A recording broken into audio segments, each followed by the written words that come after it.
और अब खबर टोंक से है। मालपुरा में मुस्लिम समाज के लोग उतरे सड़कों पर। नमाज के बाद जुलूस के मार्ग को लेकर विवाद देखने को मिला। 2 स्टेट हाईवे जाम कर प्रदर्शन किया गया है और जमकर नारेबाजी की गई है। पुलिस की ओर से हल्का बल प्रयोग भी यहां पर किया गया। दरअसल बिना परमिशन जुलूस निकालने को लेकर विवाद हुआ था और मुस्लिम समुदाय के युवाओं ने यहां पर जमकर विरोध प्रदर्शन किया और विरोध प्रदर्शन के तहत हाईवे को जाम कर दिया गया। दरअसल नमाज के बाद जुलूस निकालने के लिए मार्ग को लेकर यह विवाद उत्पन्न हुआ। जिस सड़क पर परमिशन नहीं ली गई वहां से जुलूस निकाला जा रहा था, जिसे रोका गया और उसके बाद जो यहां पर मुस्लिम युवक थे उन्होंने जमकर विरोध किया। पुलिस ने इन्हें रोकने के लिए बल प्रयोग भी किया है।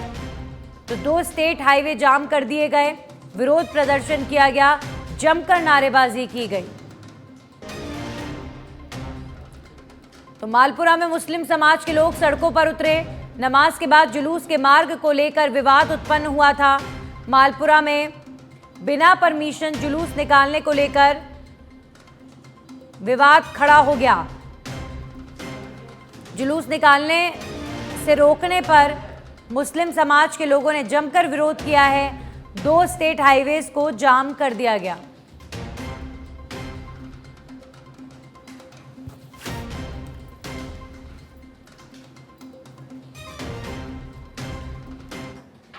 वहीं देश में आज ईद उल फितर त्यौहार मनाया जा रहा है। इस मौके पर मस्जिदों में नमाज अदा करने के लिए लोग जुट रहे हैं।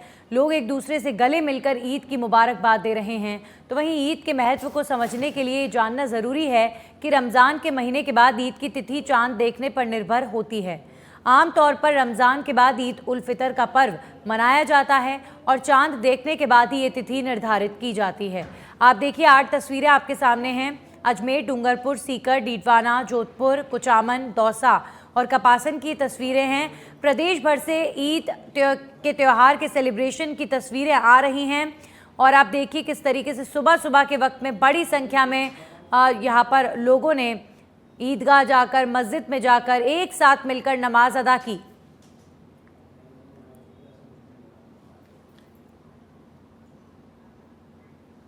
खबरों में आगे बढ़ेंगे और बात करेंगे सरकारी विद्यालयों में बच्चों का नामांकन बढ़ाने के लिए राज्य सरकार विभिन्न योजनाएं चलाती हैं, लेकिन इसके बावजूद स्कूल में बच्चों का नामांकन बढ़ने की जगह पर कम हो गया है। जहां दौसा के सिकराय उपखंड क्षेत्र के गरसिया ढाणी स्थित राजकीय प्राथमिक विद्यालय में सिर्फ 2 बच्चों का नामांकन हुआ है, तो वहीं स्कूल में भी सिर्फ 2 ही टीचर हैं, लेकिन शिक्षा विभाग इस ओर ध्यान नहीं दे रहा। तो वहीं आपको बता दें कि सरकार ने 15 से कम नामांकन होने पर स्कूल को मर्ज करने या फिर बंद करने के निर्देश दे रखे हैं। हाल ही में सरकार ने राजस्थान के करीब 450 स्कूल्स को कम कर और उनका कम नामांकन होने पर उन्हें मर्ज किया था, लेकिन इस स्कूल में ना तो नामांकन बढ़ाने के प्रयास किए जा रहे हैं और ना ही स्कूल को बंद या फिर मर्ज करने का प्रयास किया जा रहा है। हमारे पीओ क्षेत्र में कुल 6 विद्यालय हैं, उनमें से एक पीएस गरसिया ढाणी है, वहाँ न्यून नामांकन की समस्या है और भी हमारे संबलन के दौरान कुछ चीज़ें देखने में आती हैं, तो हमने उनकी रिपोर्ट बना करके सीईओ साहब को तथ्यात्मक सूचना भिजवा रखी है। उन्होंने अपने स्तर पर जांच भी करवाई है। वो जांच गोपनीय है और उसकी क्या प्रगति हुई इसके बारे में तो मैं कुछ नहीं कह सकता, लेकिन नामांकन वृद्धि के लिए पीओ के नाते जो हम कर सकते हैं प्रयास, वो मीटिंग लेकर के उनको कहते हैं और वो प्रयास भी करते हैं, लेकिन कहीं न कहीं जो शिक्षक है उनके काम में निश्चित रूप से कहीं उदासीनता नज़र आती है, इसी वजह से नामांकन कम है। हमारे स्कूल में यहाँ ग्राम सीकरी में गरसिया की ढाणी स्कूल है, उसमें एक मैडम को लगा रखी है जिसको 2 साल होगी। कभी तो 12 बजे आती है, कभी 11 बजे आती है और कभी आती ही नहीं है और बालकों की एक भी नामांकन नहीं बढ़ा है और आके बैठ के चले जाती है। 12 बजे आती है और 2-2:30 बजे वापस चले जाती है। हमारे स्कूल में यहाँ ग्राम सीकरी में बहुत ज़्यादा समस्या है। हमारे ग्राम सीकरी में गरसिया ढाणी में एक 5वीं तक की स्कूल है, उसमें हमारे इस ढाणी के छोटे छोटे बच्चे दूर पढ़ने जाते हैं इस मैडम की वजह से, क्योंकि इस मैडम को कम से कम 2 साल कई साल हुए अकेली आती है। अगर 7 बजे टाइम हो तो 10 बजे आती है, और 10 बजे का टाइम हो तो 12-1 बजे आती है, शाम के 4 बजे का टाइम है तो 2:30 बजे 2 बजे चले जाती है, अकेली आती है। ओनली एक बच्चा स्कूल में जाता है, वो मैडम को एक रास्ते में इंतज़ार करता रहता है। हम पूछते हैं कि मैडम नहीं आई, कि वो बोलता है कि मैम अभी नहीं आई, आएगी तब जाऊँगा। ओनली एक बच्चा जाता है पढ़ने के लिए, उसके साथ में चले जाता है। कौन सी क्लास में पढ़ते हो? 5वीं। मैडम आती है पढ़ाने के लिए? एक के लिए मैडम है और भी है कोई? कोई नहीं है, एक ले बेटा। पोसार ओसार मिल रहा है कि नहीं मिला है? दूध पानी आनी स्कूल में नहीं है? तो पढ़वा डेली आओ। अब खबरों में आगे बढ़ेंगे और बात करेंगे बारां के अंता में आवारा मवेशियों से निजात दिलाने को लेकर नगर पालिका की ओर से 1.5 करोड़ की लागत से गौशाला का निर्माण कार्य करवाया जा रहा है, जिसका काम लगभग 3 महीने में पूरा हो जाएगा। तो वहीं निर्माण कार्य को लेकर नगर पालिका चेयरमैन ने गौशाला का जायजा लिया है। साथ ही कनिष्ठ अभियंता समेत ठेकेदार को जल्दी निर्माण कार्य को पूरा करने के निर्देश दिए गए हैं।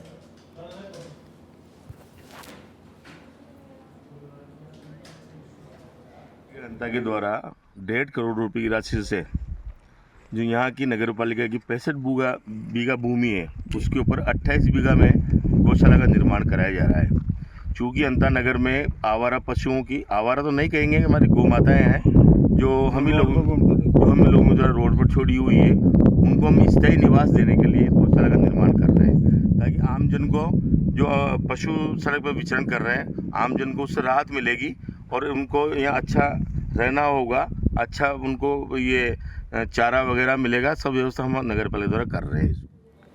वहीं कोटपुतली के बानसूर से खबर है, हार्डवेयर और ग्लास की दुकान में लगी आग। ऑयल पेंट्स और हार्डवेयर का सामान जलकर राख हो गया। शॉर्ट सर्किट बताया जा रहा आग लगने का कारण। सूचना मिलने पर दमकल और पुलिस मौके पर पहुंची। दमकल की मदद से आग पर काबू पाया गया।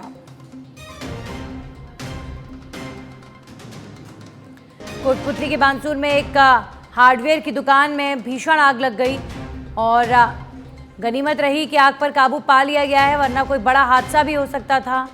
शॉर्ट सर्किट की वजह से आग लगने का कारण बताया जा रहा है। अभी फिलहाल कोई जनहानि की खबर नहीं है।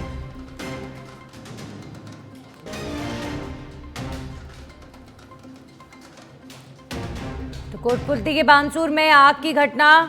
बाजार में हार्डवेयर की दुकान में लगी भीषण आग। शॉर्ट सर्किट की वजह से हादसा होना बताया जा रहा है, जिसमें भारी नुकसान दुकान मालिक का हुआ है। ऑयल पेंट्स, हार्डवेयर का सामान सब कुछ जलकर खाक हो गया। गनीमत रही कि आग एक बिल्डिंग से दूसरी बिल्डिंग में नहीं फैली, कोई जनहानि नहीं हुई, लेकिन भीषण ये आग की घटना हुई है।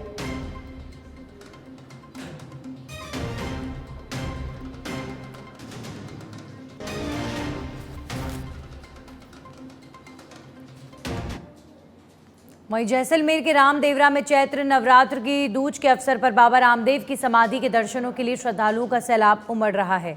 तो वहीं बाबा रामदेव की समाधि पर दूध दही के पंचामृत से अभिषेक कर पूजा अर्चना की गई। बता दें कि बाबा रामदेव जी की कर्मभूमि रामदेवरा में देश भर से श्रद्धालु पहुंचते हैं, जिसे लेकर प्रशासन की ओर से पुख्ता इंतजाम किए गए हैं, ताकि श्रद्धालुओं को सुगमता पूर्वक बाबा रामदेव की समाधि के दर्शन हो सकें।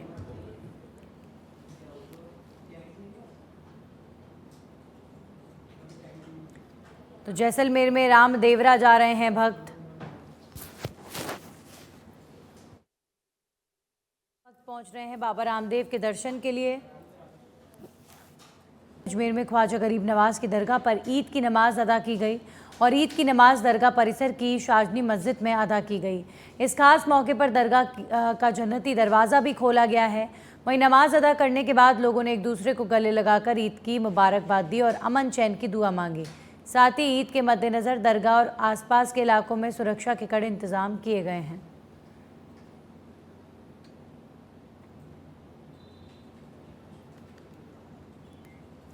चूरू में पुरानी ईदगाह में मुस्लिम भाइयों ने नमाज अदा की और देश और राज्य में अमन और आपसी भाईचारे की दुआ मांगी। ईदगाह में शहर इमाम पीर अनवार कादरी ने कहा कि देश में सर्व समाज के लोगों ने मुस्लिम बंधुओं को ईद की मुबारकबाद दी है। तो वहीं इस अवसर पर विधायक हरलाल सहारन, पूर्व नेता प्रतिपक्ष राजेंद्र राठौड़ ने भी ईद की मुबारकबाद दी।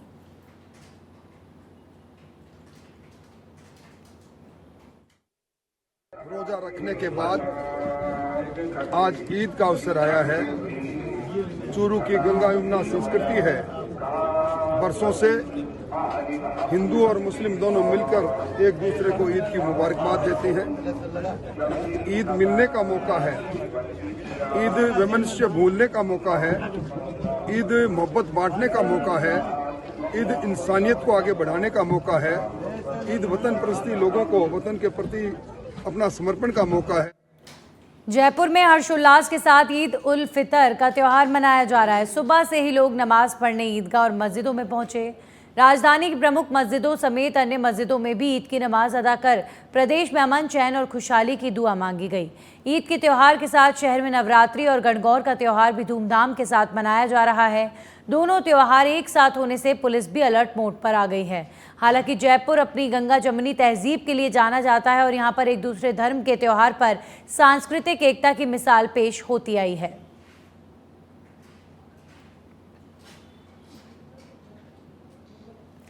तो जयपुर में मस्जिदों में नमाज अदा की जा रही है और सबसे ज़्यादा सुंदर खबरों में आगे बढ़ेंगे और बात करेंगे बीकानेर के श्री डूंगरगढ़ में पुलिस ने नशे के खिलाफ बड़ी कार्रवाई को अंजाम दिया है, जहां पर पुलिस ने कितासर गांव की ढाणी में 74 कट्टों में भरा हुआ 10 क्विंटल डोडा पोस्ट बरामद किया। साथ ही मामले में पुलिस ने एक आरोपी को भी गिरफ्तार किया है। फिलहाल पुलिस टीम ने आरोपी के खिलाफ NDPS एक्ट में मुकदमा दर्ज कर मामले की जाँच शुरू कर दी है। गश्त के दौरान मुख्य से इतला मिली कि कितासर की रोई में सहीराम बावरी की सुन्नी ढाणी में टीन साइड में जो मुलजिम सांवरमल निराणा राम जाट है वो रखवाली कर रहा है। अभी कुछ दिन पहले राजलदेसर में एक मुलजिम बजरंग लाल पूनिया नाम का पकड़ा गया था। तो उसको जो ये उसका भाई लगता है, तो उसने वहाँ उसके घर में जो और डोडा पोस्ट रखा होता है उससे बचने के लिए उन्होंने डोडा पोस्ट शिफ्ट किया। ऐसी जानकारी गुप्त जानकारी मिली थी, जिस पर आज पुलिस टीम ने जाकर के दबिश दी और दबिश के दौरान 10 क्विंटल 64 किलो 926 ग्राम यानी लगभग 11 क्विंटल डोडा पोस्ट मिला है, जिसको जब्त कर लिया गया। एक मुलजिम को जो मौके पर जो मुलजिम मिला उसको सांवरमल पुत्र निराणा राम पूनिया को निवासी कितासर भाटियान को। वहीं टोंक के उनिहारा से बड़ी खबर है। नगर फोर्ट थाना क्षेत्र में चोरों ने मचाई धमाचौकड़ी। गणित्य ढाणी में कई घरों को बनाया निशाना। मकानों के ताले तोड़कर नकदी और जेवरात लेकर फरार हुए। तो नगर फोर्ट थाना क्षेत्र में चोरों ने खूब आतंक मचाया। टोंक के उनिहारा में चोरी की घटना को अंजाम दिया गया। गणित्य ढाणी में कई घरों को चोरों ने निशाना बनाया और चोरी करके कैश और सामान लूटकर चोर चले गए।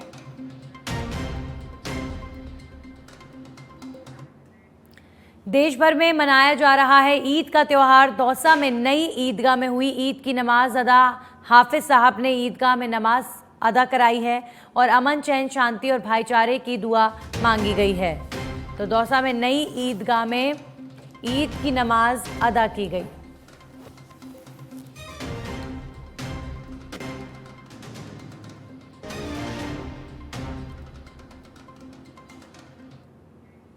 वहीं कुचामन सिटी में ईदगाह में हजारों लोगों ने एक साथ ईद की नमाज अदा की है, जहां पर देश में अमन, चैन और खुशहाली की कामना की गई।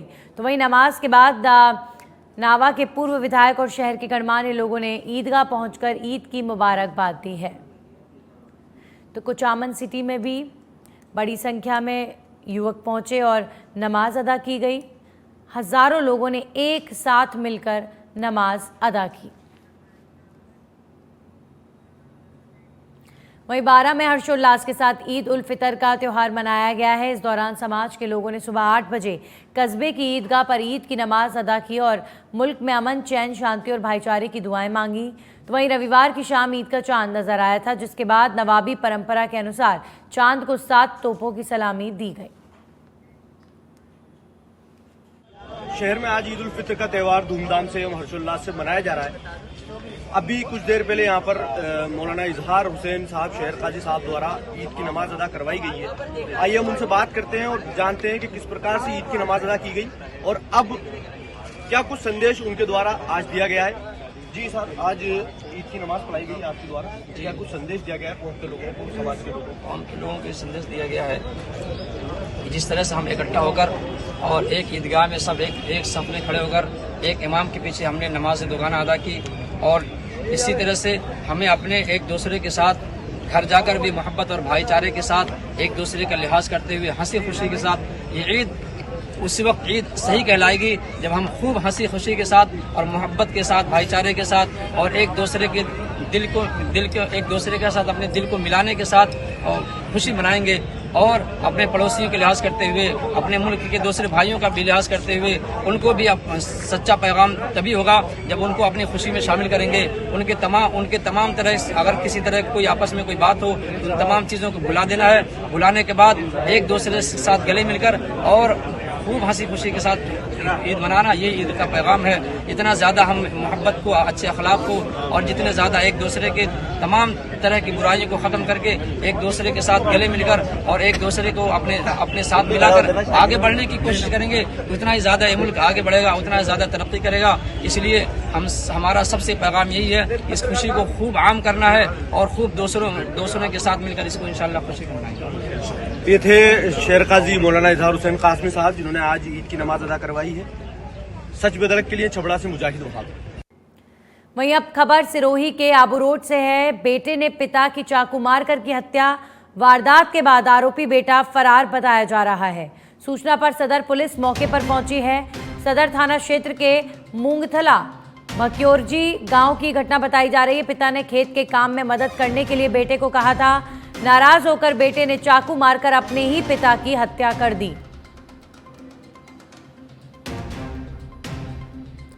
वहीं छोटी सादड़ी में नगर के कांग्रेस कार्यालय पर प्रदेश कांग्रेस के निर्देशानुसार कार्यकर्ताओं की संवाद बैठक का आयोजन किया गया। बैठक के मुख्य अतिथि प्रदेश कांग्रेस अनुशासन समिति के अध्यक्ष एवं पूर्व सहकारिता मंत्री उदयलाल आंजना थे।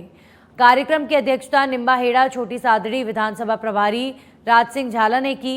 बैठक के विशिष्ट अतिथि चित्तौड़गढ़ जिला कांग्रेस कमेटी के अध्यक्ष भैरूलाल चौधरी, पूर्व प्रधान मनोहर लाल आंजना, प्रधान सपना मीणा, वरिष्ठ कांग्रेस नेता अमृतलाल बंडी आदि थे। बैठक को संबोधित करते हुए मुख्य अतिथि पूर्व सहकारिता मंत्री उदयलाल आंजना ने कहा कि कार्यकर्ता ही पार्टी की रीढ़ की हड्डी होते हैं। उन्होंने कार्यकर्ताओं से एकजुट होकर सरकार का मुकाबला करने का आह्वान किया।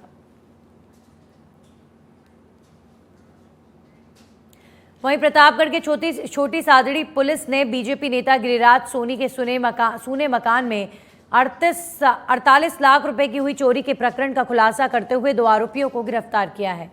सीआई प्रवीण टांक ने बताया कि 17 जनवरी को प्रार्थी गिरिराज सोनी ने रिपोर्ट दर्ज कराई थी कि उनके परिवार की शादी समारोह में जाने के दौरान अज्ञात चोरों ने घर का ताला तोड़कर चोरी कर ली। पुलिस ने मामला दर्ज कर जांच शुरू की। एसपी पुलिस विनीत कुमार बंसल के निर्देश अनुसार विशेष टीमों का गठन किया गया और गठित टीम ने सीसीटीवी फुटेज खंगाले और संदिग्धों के फोटो पुलिस ग्रुप में साझा किए गए। मुखबिरों से मिली जानकारी के आधार पर पुलिस ने पाया कि इस प्रकार की चोरी की घटनाओं को अंजाम देने में नीमच और भीलवाड़ा जिले से संदिग्ध लोग हो सकते हैं। इस इनपुट के आधार पर पुलिस ने भीलवाड़ा, नीमच और मंदसौर में अभियान चलाया और 2 संदिग्धों को गिरफ्तार किया।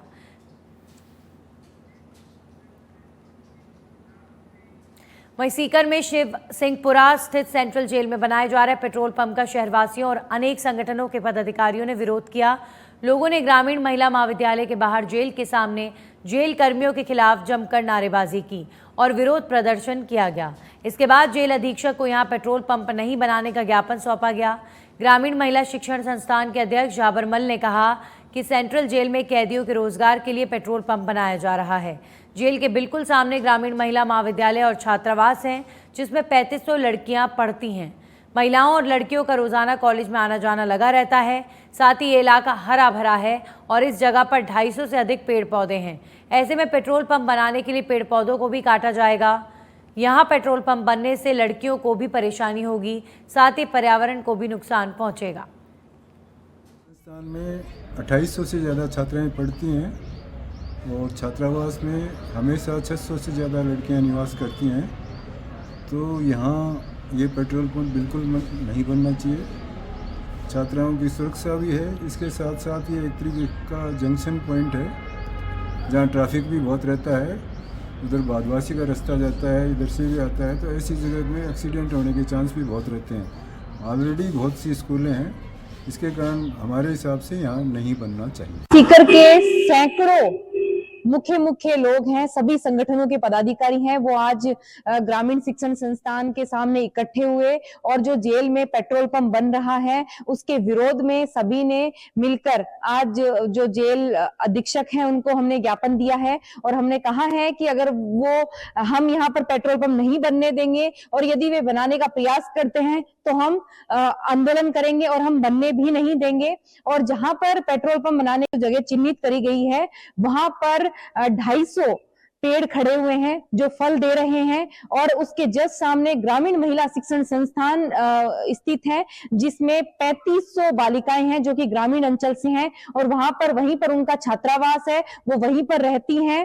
तो इन एक तरीके से हम देखें तो बालिका भी असुरक्षित होंगी इससे और साथ में ही हमारा पर्यावरण जो है हमने पेड़ पौधे लगाए हैं वो भी कटेंगे। तो हम ऐसा बिल्कुल भी नहीं होने देंगे। अगर प्रशासन ऐसा प्रयास करता है तो हम ईंट से ईंट बजा देंगे। समाज के सभी संगठनों के पदाधिकारी और कार्यकर्ता जेल कारागृह के सामने जेल अधिकारियों को अपनी भावनाओं से अवगत करवाने के लिए बड़ी संख्या में एकत्रित हुए, जिनके साथ में बड़ी संख्या में मातृ शक्ति भी थी। आज जो कुछ सरकार के द्वारा निर्णय लिया गया है उस निर्णय को लेकर पूरे समाज में एक असंतोष, आक्रोश और विरोध की भावना है।